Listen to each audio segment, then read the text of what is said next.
Som, bom dia.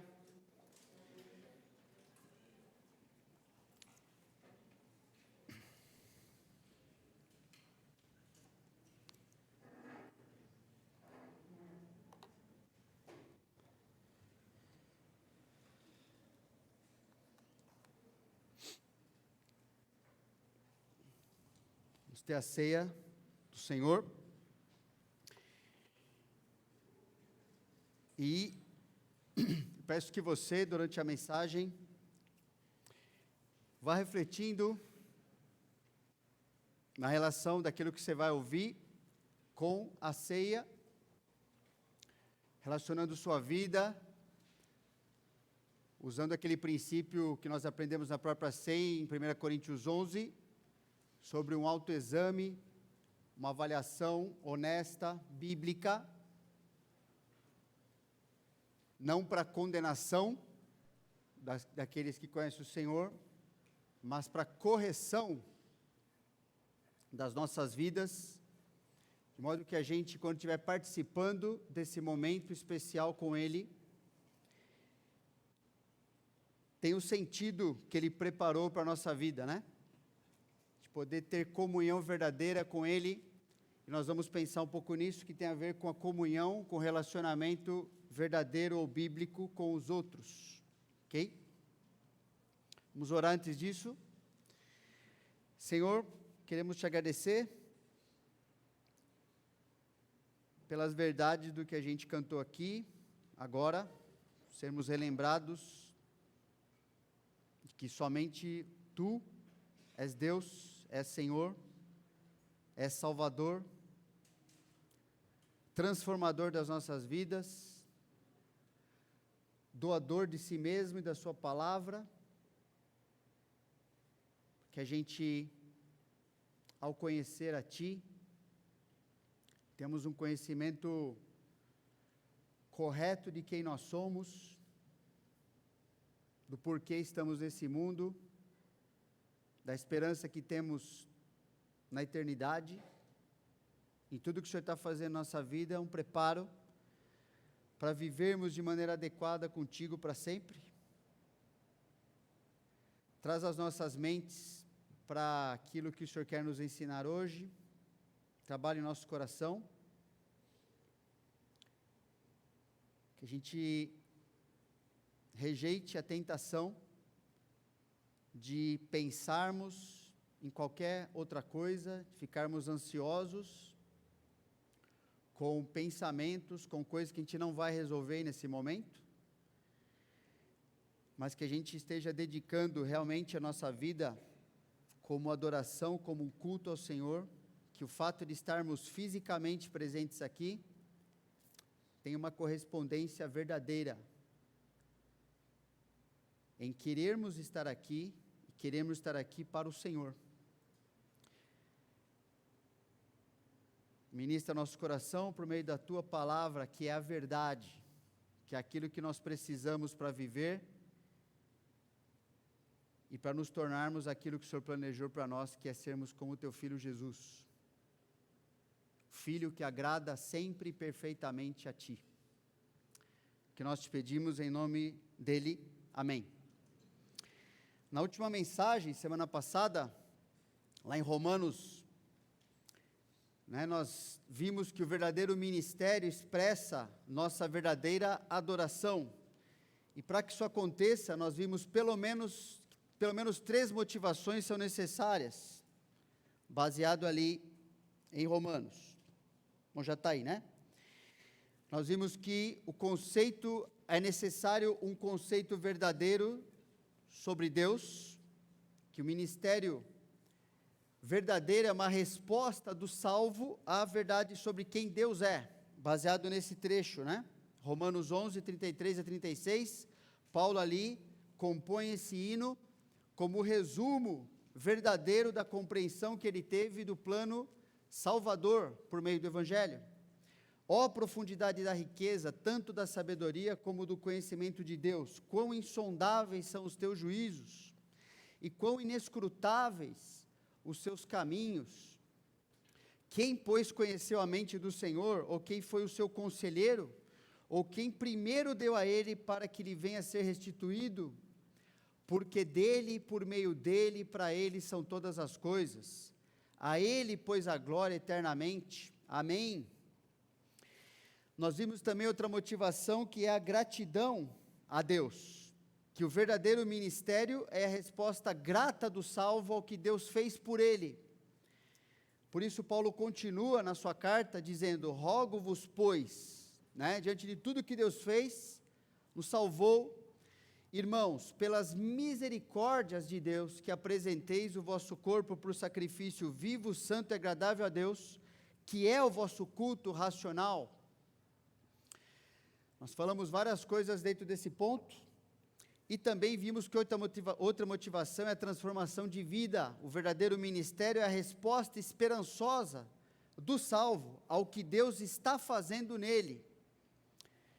Por isso, esse ensino, e não vos conformeis com este século, mas transformai-vos pela renovação da vossa mente, para que experimenteis qual seja a boa, agradável e perfeita vontade de Deus, ou seja, tudo que Deus preparou, quando Ele planejou nos salvar, desenvolver essa salvação na nossa vida, nos aperfeiçoar, Então falamos outras coisas também dentro desse ponto, e vimos então que o ministério sacrificial acontece, e Deus é glorificado no seu povo, ok? Baseado nesse trecho que a gente leu também. Porque pela graça que me foi dada, digo a cada um dentre vós, que não pense de si mesmo além do que convém. Antes, pense com moderação, segundo a medida da fé que Deus repartiu a cada um. Porque assim como num só corpo temos muitos membros, mas nem todos os membros têm a mesma função, assim também nós, conquanto muitos, somos um só corpo em Cristo e membros uns dos outros. Tendo, porém, diferentes dons, segundo a graça que nos foi dada, se profecia, seja segundo a proporção da fé, se ministério, dediquemo-nos ao ministério, ou que ensina, esmere-se no fazê-lo, ou que exorta, faça-o com dedicação, que contribui com liberalidade, o que preside com diligência, quem exerce misericórdia com alegria. E hoje, então, vamos ver que a verdadeira adoração é expressa nos relacionamentos verdadeiros. Então, o cristão, tendo uma nova natureza, como a gente já viu, não só na mensagem passada, mas temos falado bastante aqui na igreja, e devido à transformação da sua mente, se relacionará com as pessoas de maneira totalmente nova, nas diversas situações que Deus vai promover na sua vida. E aqui ele está concentrando, Paulo em Romanos 12 está concentrando inicialmente no relacionamento que temos entre nós como cristãos. Então, relacionamento verdadeiro expresso no amor. Ali, continuando em Romanos 12, nos versos 9 e 10. Deixa sua Bíblia aberta lá em Romanos 12, ok? A partir do 9, versículo 9 a gente vai ver, ok? Relacionamento verdadeiro expresso no amor.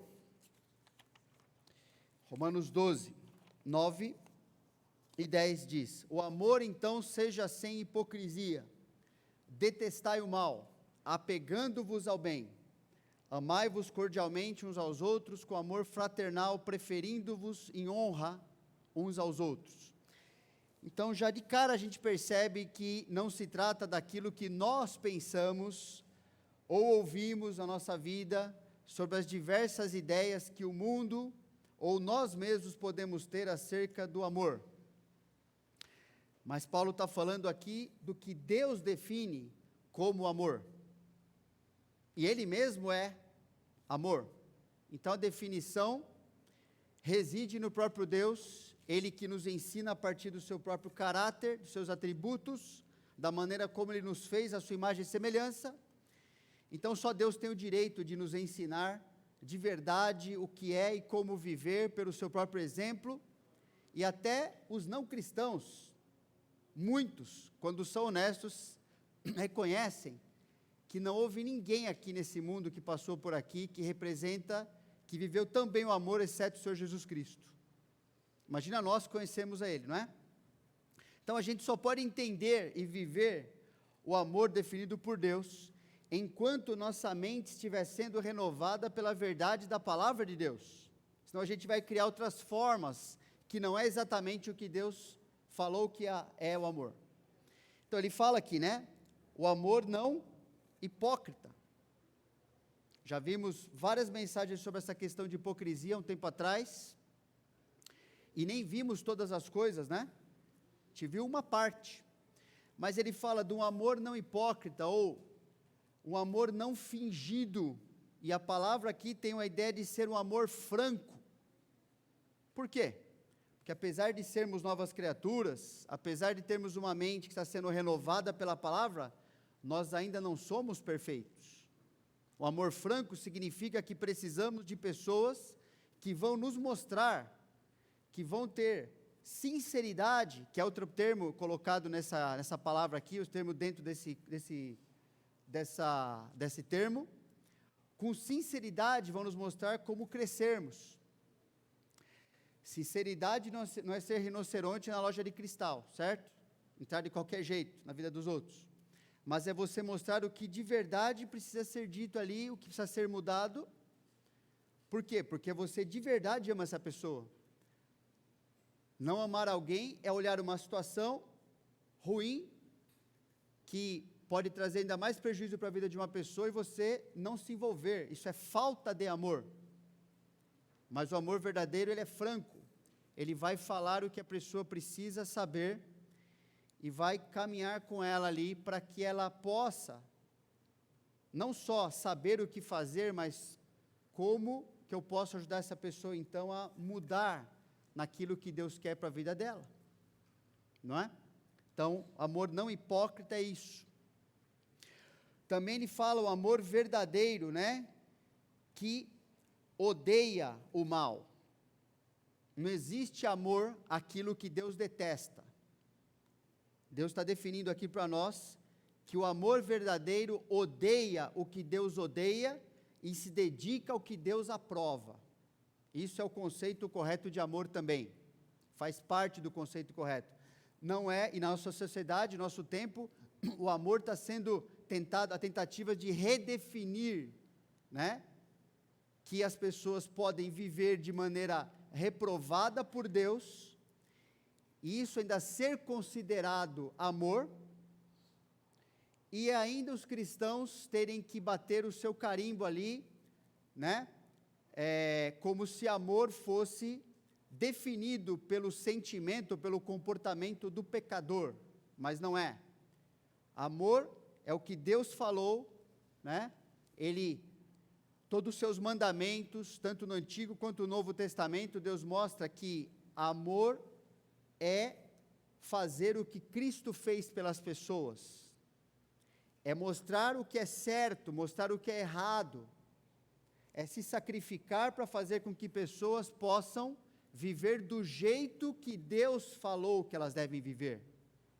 Não são elas que definem o que é certo para a vida delas, ok? O que elas definem como certo, sem a palavra de Deus, na verdade é ódio, ok? É usar, é manipular as pessoas para interesses ainda mais perversos do que viver para si mesmo, ok? Então, amor verdadeiro é o amor que odeia o que Deus odeia e se dedica ao que Deus aprova, e o que Deus aprova está escrito na palavra dele. Também ele fala aqui que o amor verdadeiro é marcado pela pureza, é o amor fraternal, não é o amor sensual, mas é o amor fraternal, marcado pela pureza entre irmãos, e por ser exemplo em promover a honra do irmão e não a nossa, é o que ele diz aqui, né? Preferindo-vos em honra uns aos outros. E essa construção aqui está falando exatamente isso. Eu devo ser um exemplo em promover aquilo que honra a outra pessoa, não buscar a minha própria honra, ok? Porque isso é uma expressão do amor verdadeiro. E o que honra outra pessoa? É o que ela escolhe para ela mesma? De novo, não. É o que Deus falou que é bom para ela. Percebe? Então aí a gente tem todos os elementos, como amar alguém de maneira como Deus planejou. O amor sem hipocrisia, o amor que odeia o mal, mas se dedica ao que Deus falou que é bom, e promover aquilo que honra, aquilo que traz dignidade, que é o que Deus definiu para cada um de nós na Bíblia, né? Para que a gente promova o caráter de Cristo, para que a gente, quando ver alguém vivendo como Cristo quer que essa pessoa viva, a gente possa ser um incentivo ainda maior para isso, na vida da pessoa. E Paulo continua, mostrando que o amor verdadeiro a Deus é expresso na dedicação em servi-lo. Por isso no versículo 11, no zelo não sejais remissos, sede fervorosos de espírito servindo ao Senhor. Nos versos 3 a 8, a gente já leu, né? Passamos por cima só, mas já vimos que o serviço a Deus é o uso de nossos dons, nossos talentos, recursos, nosso tempo, nossa inteligência, para que Jesus seja conhecido e seja admirado, tanto na igreja quanto no mundo, né? Então ele está falando aqui, que no zelo, em servir a Deus, né? A gente tem que ser zeloso, tem que ser fervoroso no nosso espírito. Então ele está dizendo não só servir a Deus, não só usar os dons, talentos, recursos, mas ele está falando o modo e a motivação de servir o Senhor, ok? Está dizendo, nossa dedicação a Deus deve ser diligente, nossa dedicação a Deus deve ser excelente. Estou rapidamente passando pelo significado dos termos que ele está usando, ok, irmãos? Porque a gente não tem o tempo para um trecho grande aqui, desenvolver essas coisas. E nossa dedicação deve ser animada, em gastar nossa vida para promover a glória de Jesus Cristo. Isso que ele está dizendo aqui nessas palavras. É do mesmo jeito que nós sabemos nos dedicar quando algo muito importante nos interessa. Está falando, então, isso deve ser feito ainda mais, porque Deus está acima, né, muito superior a qualquer coisa ou qualquer pessoa que possa nos interessar na nossa vida. Pelo menos o cristão, com a sua mente sendo renovada, pensa assim, não é? Deus, a dignidade de Deus, muito superior a qualquer coisa ou pessoa, e por isso a minha dedicação diligente, excelente naquilo que a gente faz, e animada, tem que ser muito mais do que aquilo que eu dedico para outras coisas que eu considero importantes também. E a gente sabe perfeitamente como se dedicar àquilo que a gente considera importante, não é verdade? A gente não precisa que as pessoas nos ensinem a fazer isso, pode até ser que nos ajudem, mas a gente sabe quanto eu sou dedicado, quanto eu faço da maneira melhor que eu posso, e quanto eu faço animado com aquilo que eu considero importante. Então, ele está falando, sirva a Deus dessa forma, ok? Porque isso mostra amor verdadeiro a Deus, ok? Outro ponto que ele fala no versículo 12, é que a esperança verdadeira é expressa na alegria, no contexto de tribulação. Regozijai-vos na esperança, sede pacientes na tribulação, na oração perseverantes. Então, muitos elementos aqui também. Regozijai-vos na esperança. A gente sabe que a esperança cristã, ela se fundamenta em tudo que Deus preparou para nós. Algumas coisas Ele já revelou na palavra dEle, outras Ele já revelou, pelo menos, a ideia do que vai acontecer conosco, do que tudo que está garantido, preparado para nós, mas isso é a base, o relacionamento que nós temos com Ele, é a base da nossa esperança, que nos garante tudo que Ele preparou, está tudo certo lá, tudo preparado. A nossa partida nesse mundo, por exemplo, é um motivo de esperança, a transformação da nossa vida, o pecado que Ele está eliminando da nossa vida, as virtudes que Ele está criando em nós, motivo de esperança, né? Ele fala, Por causa disso, então, sede pacientes na tribulação. Só um parênteses, se você percebeu o que Paulo está falando aqui em Romanos 12, você vai achar muito no paralelo do fruto do Espírito em Gálatas, que ele coloca lá também. Várias virtudes aqui são resultado, são fruto de um relacionamento verdadeiro, ou seja, bíblico com Deus. Então essas coisas vão acontecendo nesse contexto.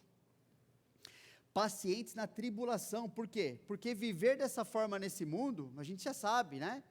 Para o cristão, não vai trazer um mundo de lazer e divertimento, e entretenimento, e muitas amizades aqui, isso não vai acontecer o contrário, porque a nossa vida, quando está vivendo de maneira fervorosa, radical para Deus, só vai acontecer duas coisas: aqueles que são de Deus vão se aproximar de nós, aqueles que estão buscando, não só que são de Deus, estão buscando a mesma coisa para a vida deles, e aqueles que não são vão nos odiar, ok? Vão repelir a nossa presença, a nossa vida na vida dessas pessoas.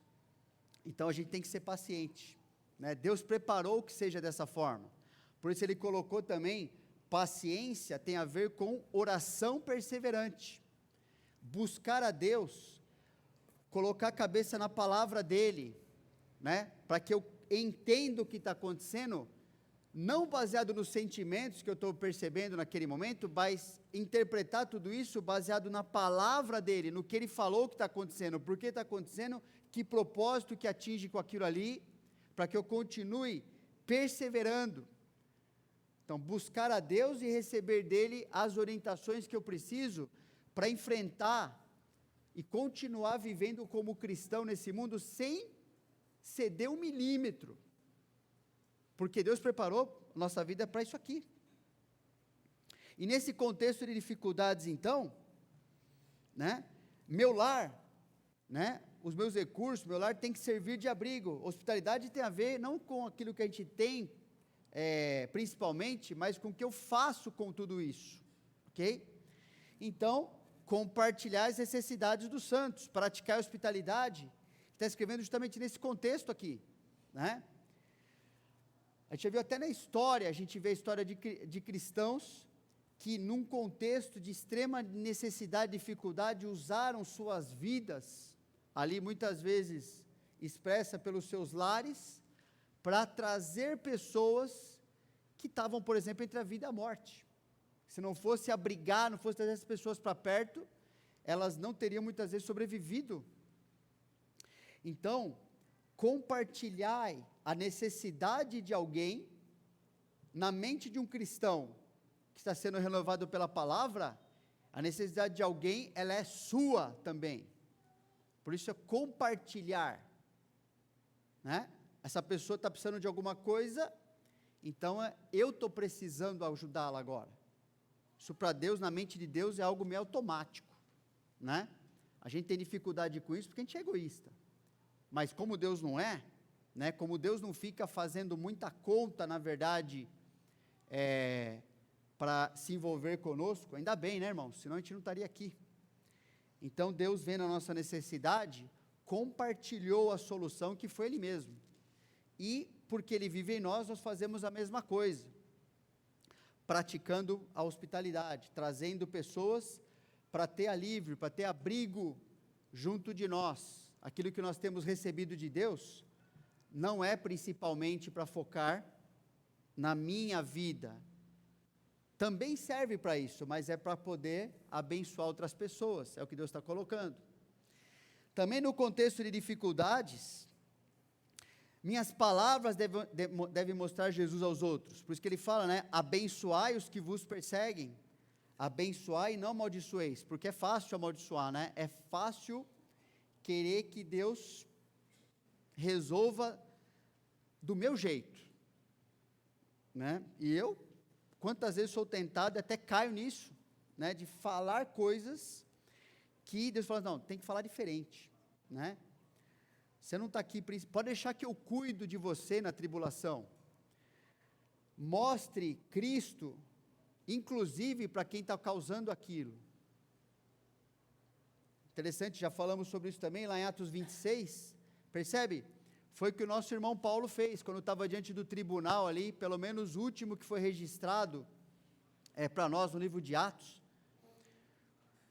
ele, tendo uma grande oportunidade de ficar respondendo aquilo que estavam acusando a ele, né, aquelas mentiras ali, gastando a sua energia, a sua inteligência, para ficar tentando justificar por que eles estavam errados, os pormenores do que estavam acusando, as injustiças. Lá em Atos 26, a gente vê que Paulo aproveitou o seu tribunal ali acusatório, para fazer o quê? Para justificar a sua vida, que tudo que estava acontecendo ali, é porque ele era cristão agora. Ele passou de um perseguidor da igreja a perseguido, mostrando para aquelas pessoas que elas estavam nada mais cumprindo o que Deus estava fazendo na vida dele, e ele apresentou o evangelho ali para as autoridades que tinham todo o poder de absolver, de condenar, e a preocupação dele, inclusive diante do rei Agripa, lembra? Foi que aquele homem fosse salvo. Não é que Paulo fosse absolvido, seria bom, né? Mas a preocupação dele no seu discurso mostra que ele se preocupava, quem estava condenado não era ele, quem estava condenado eram eles, para sempre. Ele era a única pessoa inocente naquele tribunal, inocente porque Jesus o declarou dessa forma, e ele explicou para as pessoas como Jesus fez isso, e estava preocupado porque elas não eram ainda, e elas iam passar pela ira de Deus se não conhecessem o Senhor Jesus.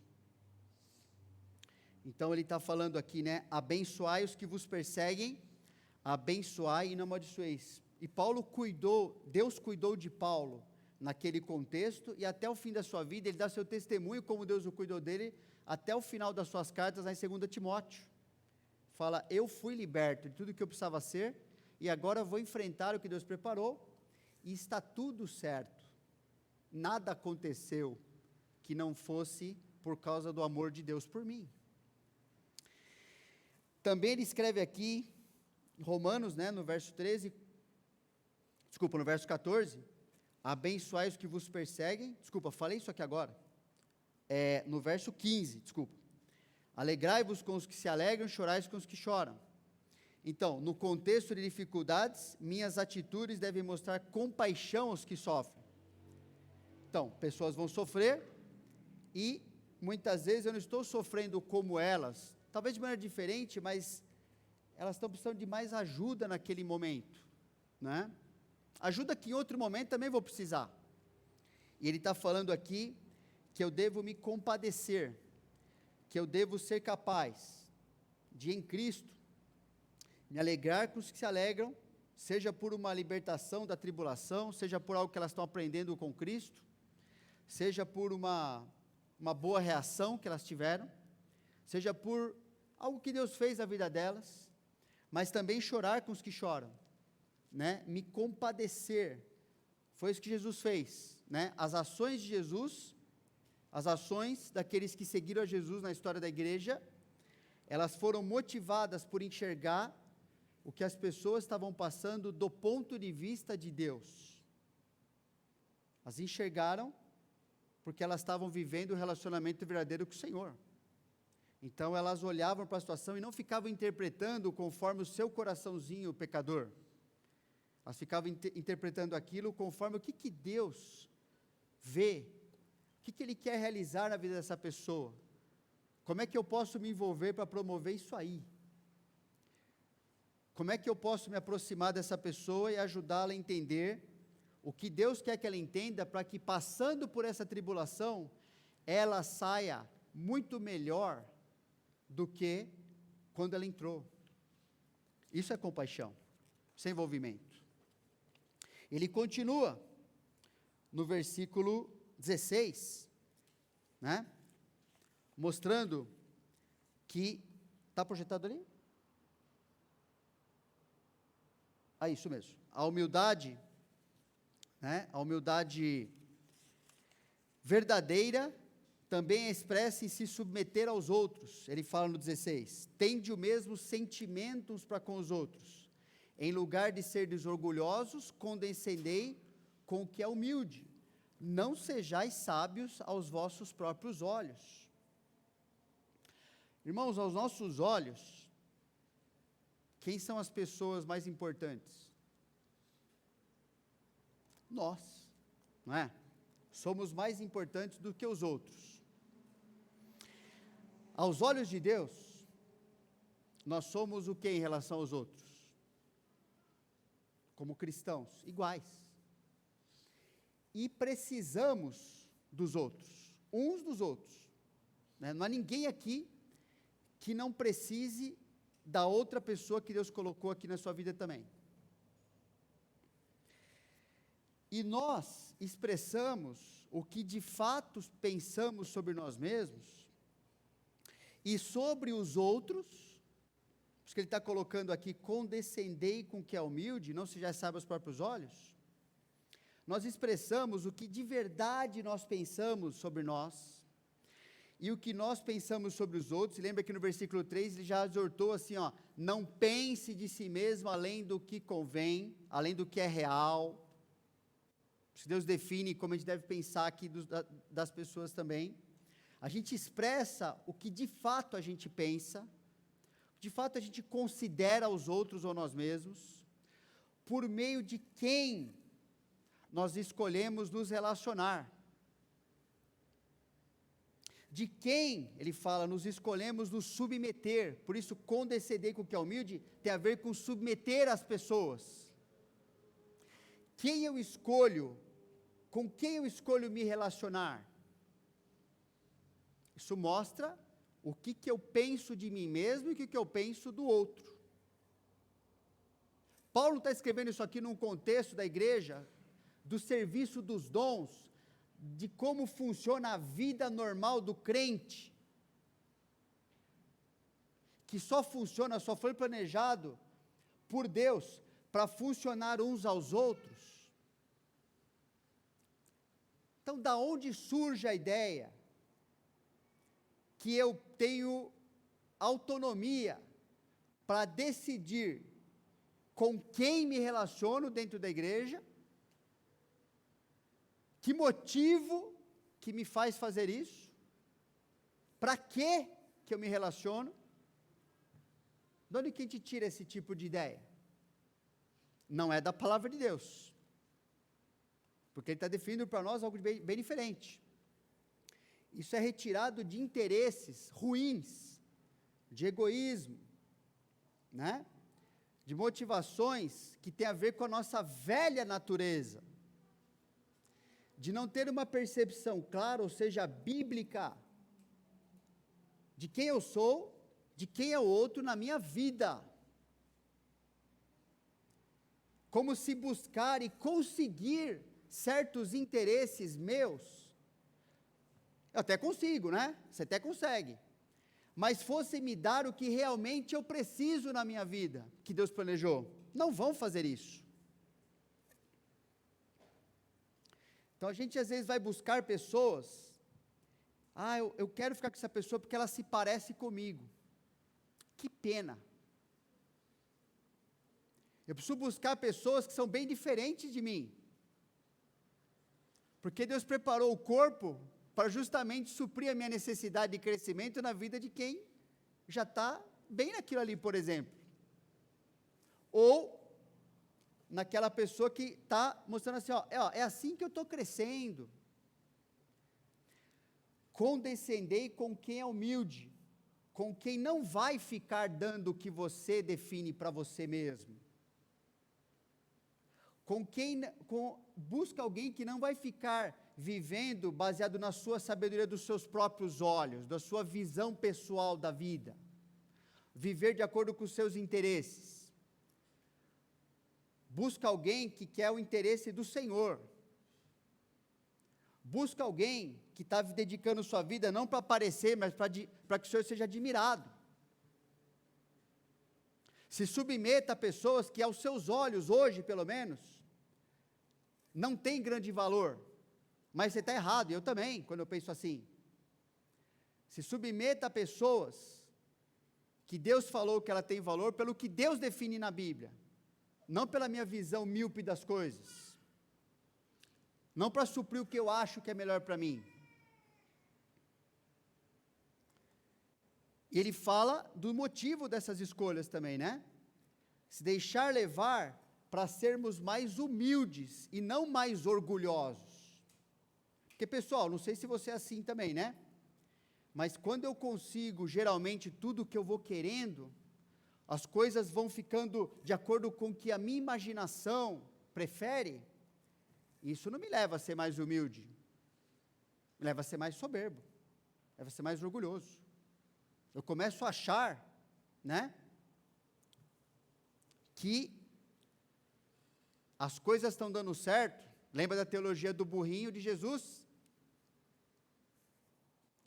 Que é porque eu sou um grande jumentinho. Não. É como Paulo fala no começo, pelas misericórdias de Deus. Agora, a maneira como eu reajo mostra se de fato eu estou vendo isso ou se eu estou fingindo. Né? Se é pelas misericórdias de Deus mesmo, então eu tenho que ser mais humilde. Eu tenho que me submeter, eu tenho que ouvir, eu tenho que me corrigir. Não importa de quem vem esse conselho. Não importa como Deus queira usar a vida de quem quer que seja na minha vida. Deus não está me perguntando o que eu prefiro. Deus está me ordenando a viver do jeito dele, ponto final. O que ele vai usar, né? Se ele quer usar um corvo para trazer alimento para Elias, Deus usa. Se ele quer usar uma águia, ele também pode usar. Mas ele é Deus, não eu.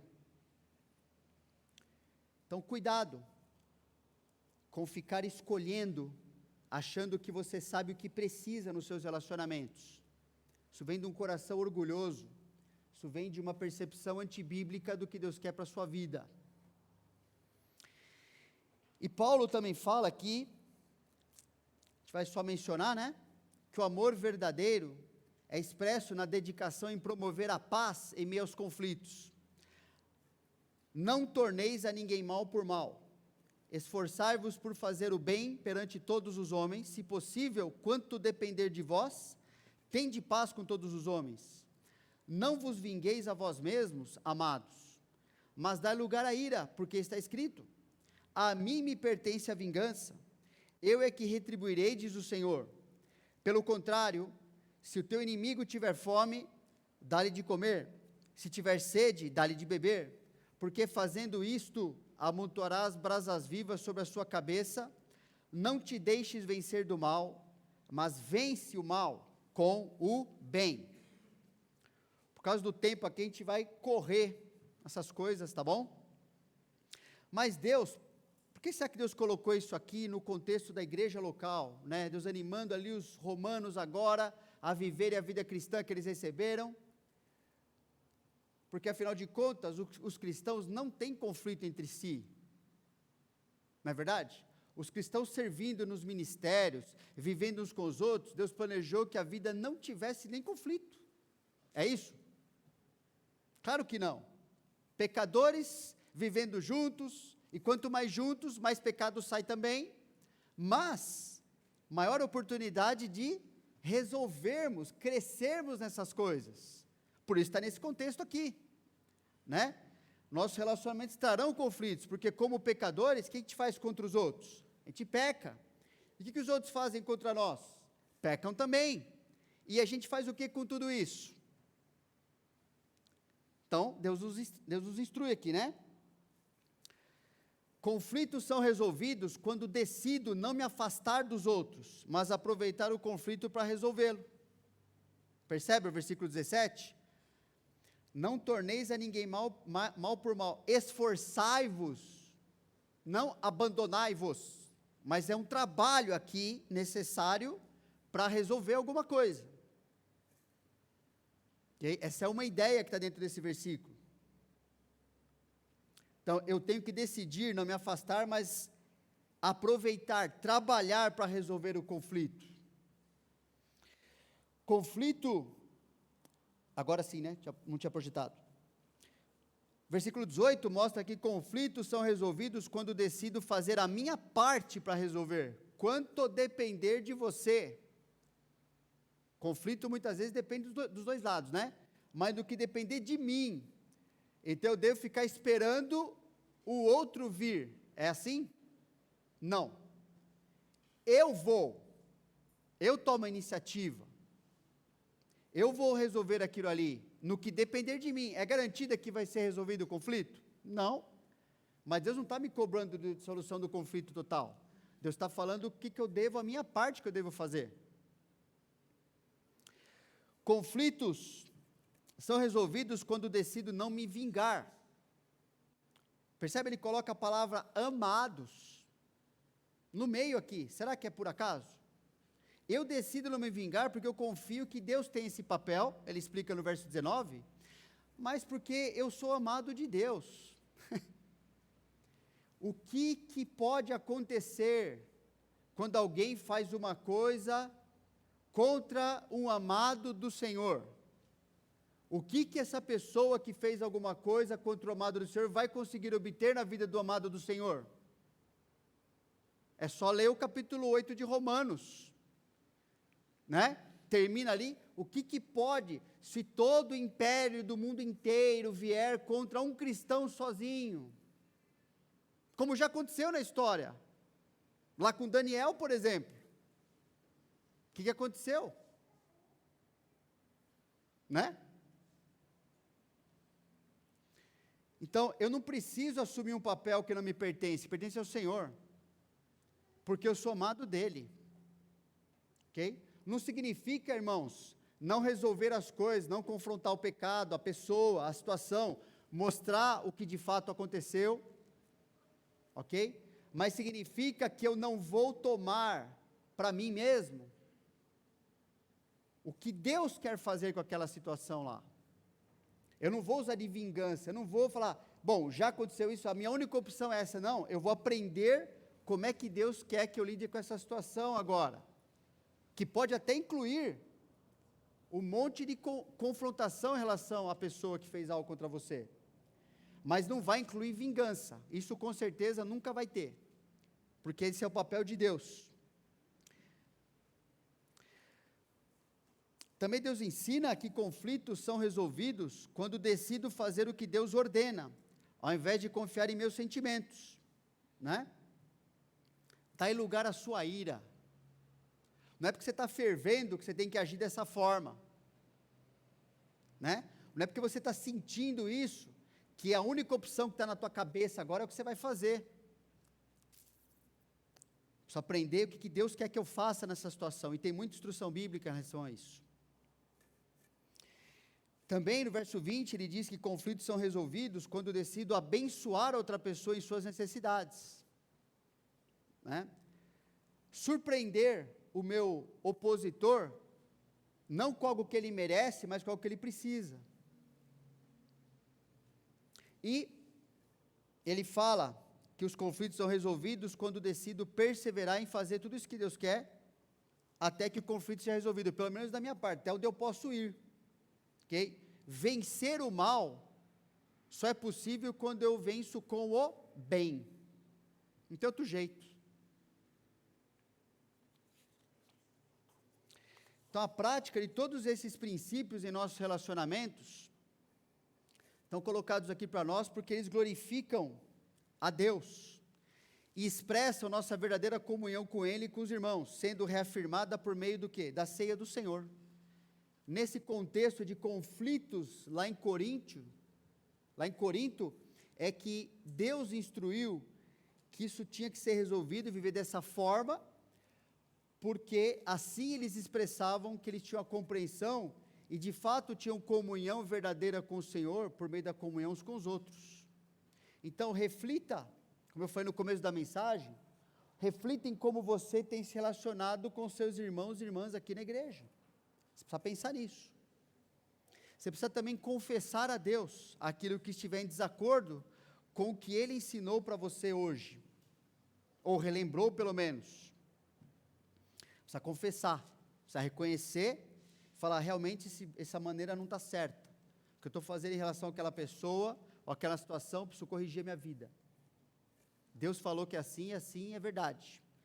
Combina com Deus o que você vai fazer para corrigir esse relacionamento, com qualquer pessoa aqui. E você vai ser bem-aventurado se acontecer o quê? A Bíblia fala, se de fato você fizer tudo isso. Você pode também comemorar o fato de que Deus te perdoa, né? Deus te corrige e te ensina, por qual motivo? Porque Ele te ama, por meio de Cristo Jesus. Por isso que a gente está aqui hoje. Queria chamar aqui Luke, Chaim, Mica,